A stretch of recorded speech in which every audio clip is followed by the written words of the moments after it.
Hello, welcome to business ideas channel. Business idea के channel में आप सभी का एक बार फिर से स्वागत है, एक और नए बिजनेस आइडिया के साथ। आज का जो बिजनेस आइडिया है वो ब्रोकिंग से रिलेटेड है। यहाँ पर हम stock market, commodity market, currency market की ब्रोकिंग स्टार्ट कर सकते हैं। अब ये बिजनेस है क्या, किस तरीके से इसे किया जाता है, इसमें प्रॉफिट की क्या संभावना है, कितना इन्वेस्टमेंट होता है, ये सारी बातें जानने के लिए वीडियो आखिरी तक देखते रहिए। इस बिजनेस में काफ़ी अच्छा स्कोप है, काफ़ी आगे बढ़ने की संभावना है। और जो आज बिजनेस आइडिया वो मैं शेयर करूंगा उसमें कोई बड़े कैपिटल इन्वेस्टमेंट की भी ज़रूरत नहीं है। यहाँ पर कोई बड़े कैपिटल इन्वेस्टमेंट की भी ज़रूरत नहीं है। तो स्टॉक, कमोडिटी, करेंसी मार्केट का broking business step by step मैं आपको बताता हूँ।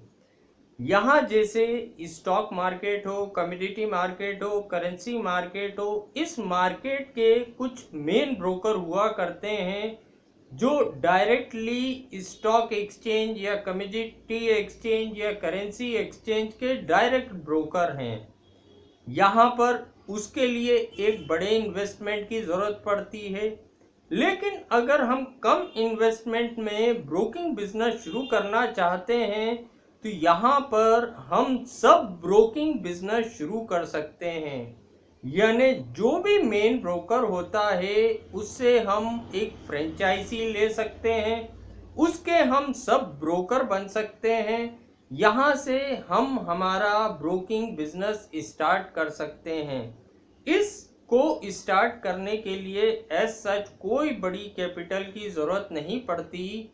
यहाँ पर एक छोटी कैपिटल में भी इस बिजनेस को शुरू किया जा सकता है।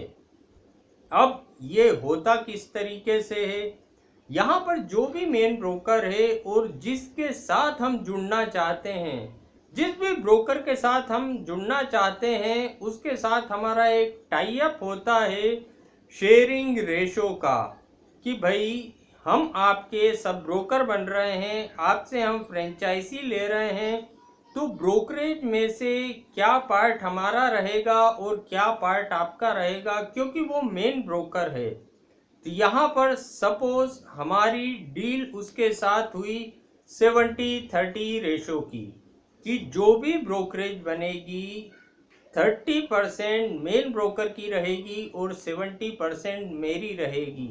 ये टाई अप अलग अलग हो सकते हैं। जब भी हम किसी मेन ब्रोकर से मिलते हैं तो वहाँ पर ये चीज़ें डिसाइड करी जा सकती हैं। तो एक अप्रॉक्सीमेटली एक शेयरिंग रेशो डिसाइड होता है मेन ब्रोकर और सब ब्रोकर के बीच में। दूसरा जो पॉइंट होता है वो होता है लीगली रजिस्ट्रेशन करवाना।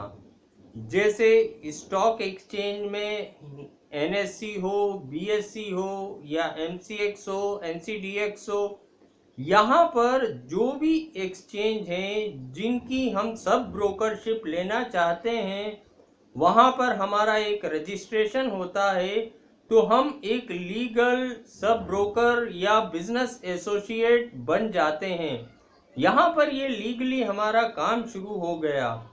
अब इसके लिए कितने इन्वेस्टमेंट की ज़रूरत पड़ती है, यहाँ पर अगर हम सब ब्रोकर या बिजनेस एसोसिएट बिजनेस शुरू कर रहे हैं तो जो इन्वेस्टमेंट होता है वो होता है एक सिक्योरिटी डिपॉजिट होता है जो हमें मेन ब्रोकर के पास रखना पड़ता है। सपोज मेन ब्रोकर और मेरे बीच टाई अप हुआ कि 50,000 में सिक्योरिटी डिपॉजिट रखूँगा। 50,000 सपोज मैं सिक्योरिटी डिपॉजिट रखूँगा और ये जो सिक्योरिटी डिपॉजिट होता है ये रिफंडेबल अमाउंट होता है। जब भी हम सब ब्रोकिंग बिजनेस बंद करते हैं तो ये अमाउंट मेन ब्रोकर हमें रिफंड कर देता है। और दूसरा जो एक्सपेंस यहाँ पर आता है वो होता है रजिस्ट्रेशन चार्ज। वो भी कोई विशेष नहीं होते। अगर हम सबका भी रजिस्ट्रेशन कराते हैं तो नियर अबाउट 10,000 में सबका रजिस्ट्रेशन हो जाता है। लगभग 10,000 के आसपास में हमारा सबका रजिस्ट्रेशन हो जाता है, चाहे एनएससी हो, बीएससी हो, एमसीएक्स हो। यहाँ पर हम इक्विटी, कमोडिटी, करेंसी के अब लीगल सब ब्रोकर बन जाते हैं या बिजनेस एसोसिएट बन जाते हैं। यहाँ पर एक लगभग 10,000 रुपीज़ का हमारा इन्वेस्टमेंट हुआ और 10,000 रुपीज़ के इन्वेस्टमेंट में हम दुनिया के सबसे बड़े बिजनेस में हमने ब्रोकिंग शुरू करी। दुनिया का जो सबसे बड़ा बिजनेस है उसमें हमने ब्रोकिंग शुरू करी है। अब जो 50,000 था वो तो रिफंडेबल अमाउंट था और जो हमारा रजिस्ट्रेशन का लगा वो नॉट रिफंडेबल अमाउंट रहता है, तो वो ही हमारा एक्चुअल इन्वेस्टमेंट हुआ। अब यहाँ पर ब्रोकिंग स्टार्ट करने के बाद जो चीज़ की हमें ज़रूरत होती है वो होती है सिस्टम, नेट कनेक्शन और एक मोबाइल या फ़ोन। इन चीज़ों की ज़रूरत होती है हमें हमारा बिजनेस रन करने के लिए। इन चीज़ों के बाद जो अगली ज़रूरत होती है वो होती है क्लाइंट की। जो भी हमारे साथ जुड़ के काम करना चाहते हैं वो हमारे साथ जुड़ के हमारी ब्रोकिंग में अकाउंट ओपन करा के काम कर सकते हैं।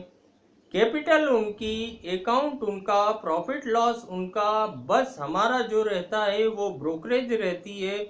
खरीदने पे ब्रोकरेज, बेचने पे ब्रोकरेज, अगर प्रॉफिट में बिका तो भी ब्रोकरेज, अगर लॉस में बिका तो भी ब्रोकरेज।